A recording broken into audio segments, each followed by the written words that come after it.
Well, thank you everyone for joining us. I'm Margot Pies. I'm a fellow here at the Bitcoin Policy Institute. It's a pleasure to have you here in DC. And we have two panelists today. We're going to talk a little bit about clean and abundant energy in the US. So we've got two fantastic panelists with us. We've got Margot Plaisted. She's the VP of Policy and Government Relations at CleanSpark. And we also have Michael Enright, who's the Senior VP at TeraWulf. So I'm going to hand it over to them, let them talk about themselves just briefly, and then we'll get into the discussion. Thank you. Yeah, Margot with CleanSpark. CleanSpark is the largest pure-play Bitcoin mining company in North America. We're headquartered outside Las Vegas, Nevada. We're across 4 states.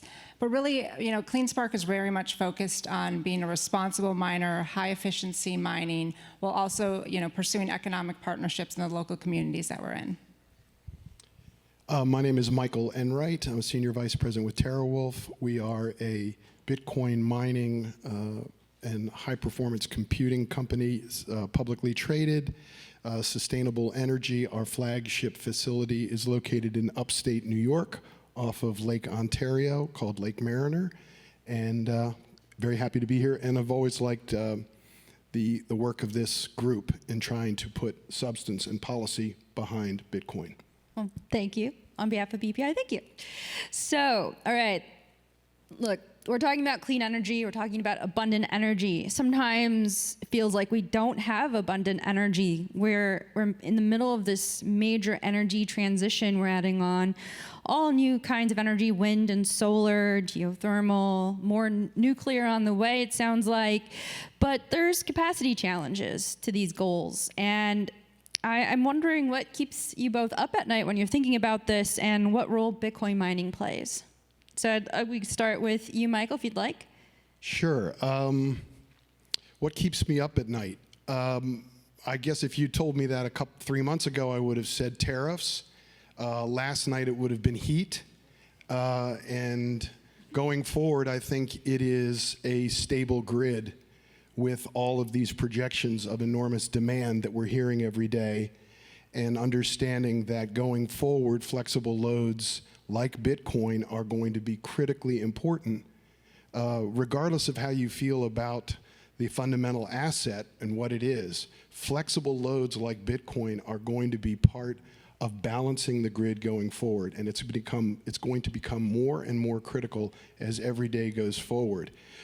So I guess long term, I worry about demand projections that we're hearing, and I'm sure you've heard of Margot as well, and how we're going to maintain a stable grid, and the role that Bitcoin is going to play in balancing all of that. Excellent. Margot, please. Well, I guess we're up at night with the same concerns, because the grid is absolutely at the front of mind. Seeing all these new technologies coming online at once between AI and data centers and digital infrastructure, it's certainly a concern. Can we compete? How do we get supply and demand to really align on this? And I do think that Bitcoin mining plays an incredible role in that, being a flexible load, but also we're such a unique partner for utilities because they know that we're going to be there. We're a pretty static load, and we can ramp up or down depending on what the grid needs. So I think that it gives them the certainty to move forward with new development into developing the grid into higher levels. We're sort of an anchor for new energy projects. So I think Bitcoin mining plays a pretty critical role in that. Yeah, definitely. So I want to get into this a little bit more.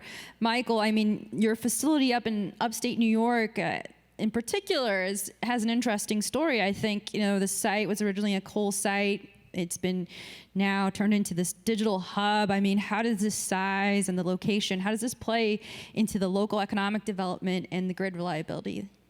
Yeah, I mean, it is a great story, although I'd love to tell you we kind of saw all of this unfolding 5 or 6 years ago. That wouldn't be true, and trying to predict kind of energy transitions, I think, is a loser's game.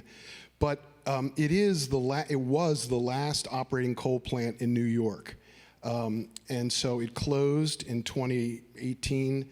And we kind of knew when we bought it that it was going to close, that it only had a limited life. But we felt with 2 345 kV lines, unbelievable infrastructure right on the lake, industrially zoned. So for our non-technical people, what's a 240 kV? 345. It's the largest power line getting power in and out. We're also lucky that of the location we're in.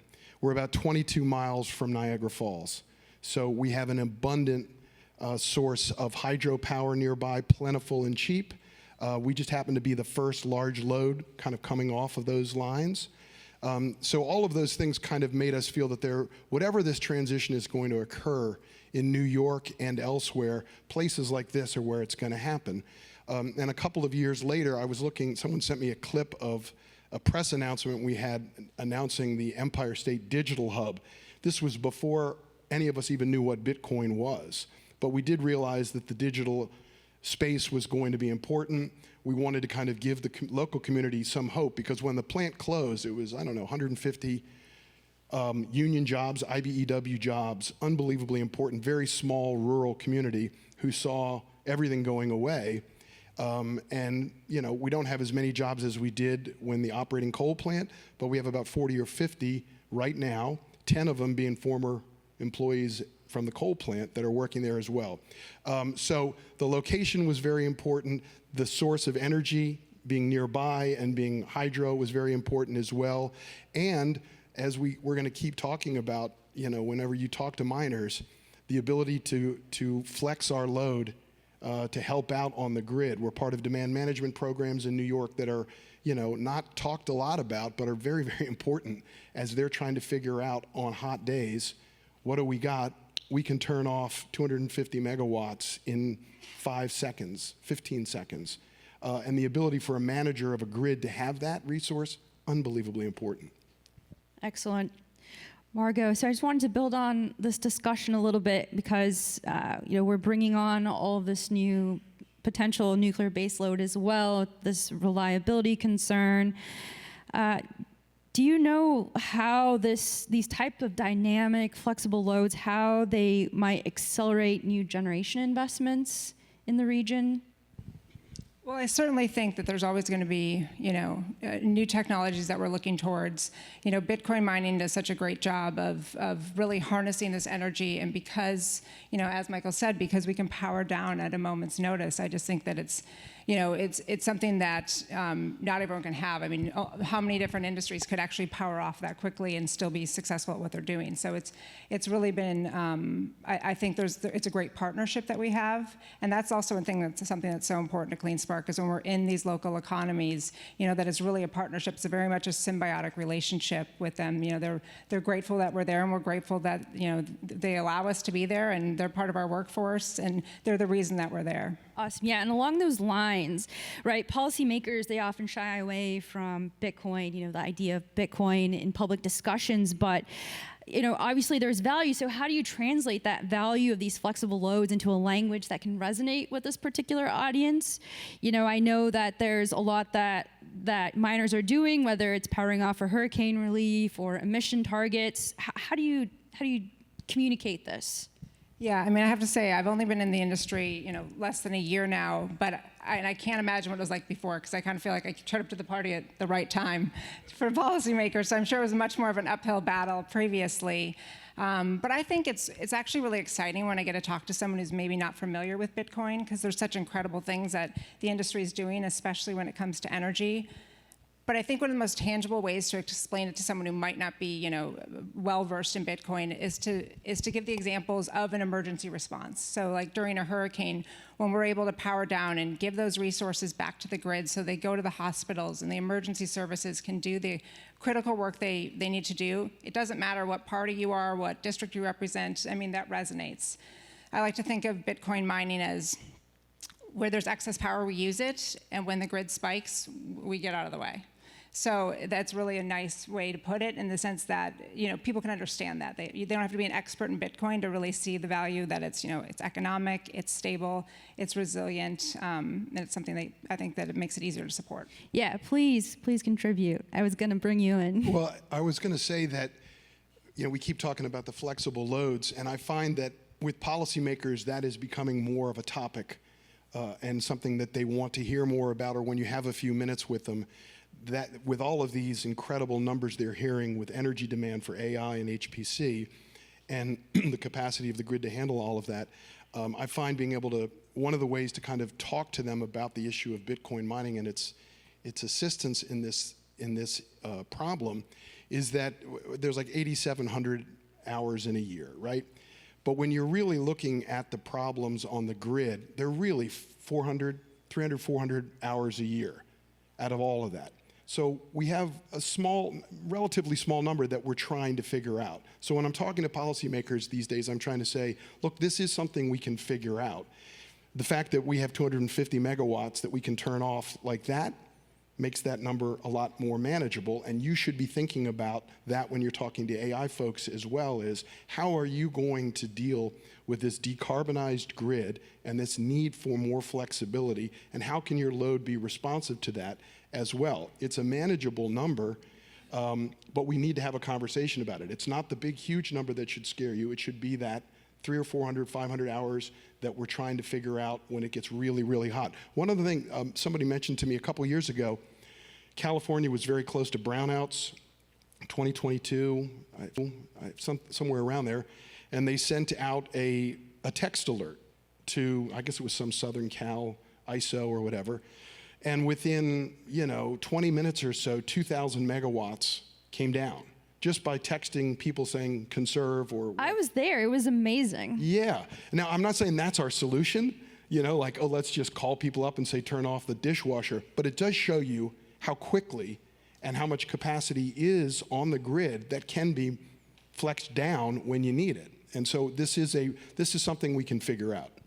Absolutely. Do you want to add something? I was just going to say that, some policymakers really do a great job of actually telling our story. We're fortunate to operate in Tennessee, and I think Senator Haggerty does a really great job of understanding it. I've been at events where people are like, oh, CleanSpark, tell me more about Bitcoin mining. And he's like, let me tell you how great these guys are for the grid and how wonderful it is. So there are champions up on the Hill who do understand it, and they kind of circle them all up and try and tell them, spread the word, and it's really a great asset that we have.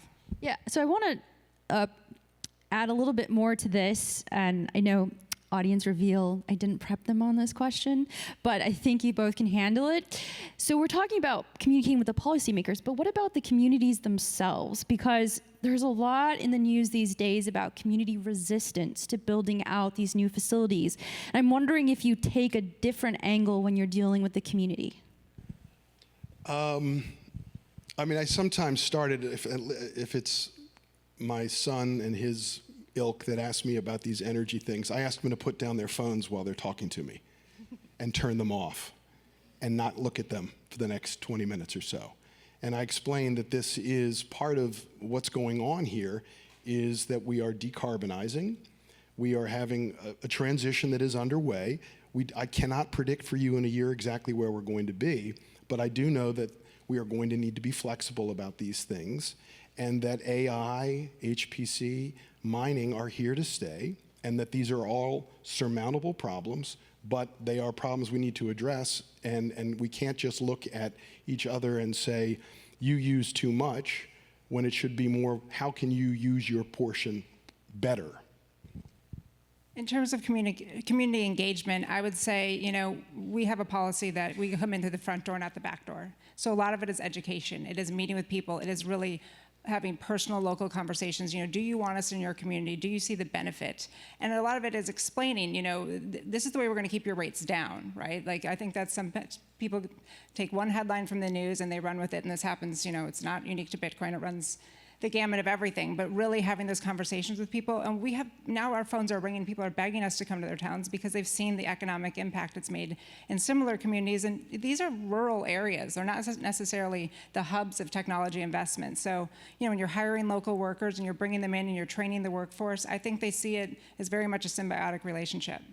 One other thing I'll say is we actually have a large solar farm that's co-located at this facility as well, with 1,800 acres. What's interesting is locally, when I'm visiting with county folks or residents or whatever, they want to talk more about the solar taking up ag land than they do about data center and their energy uses. It's a very interesting conversation, and something I didn't even really think about when we were, transitioning this site. It's more of an issue for them, kind of in terms of what they're used to in their county, what they want to see in their county, and they don't, at least in Niagara County, they see a data center as a very, very good second use for something that used to be a much larger employment for them. Well, we're running out of time, and I want to ask you guys like 10 more questions, but I think what I'm going to do is just give you the last remaining seconds to touch on anything else that we didn't get out that maybe you want to convey to the audience here today.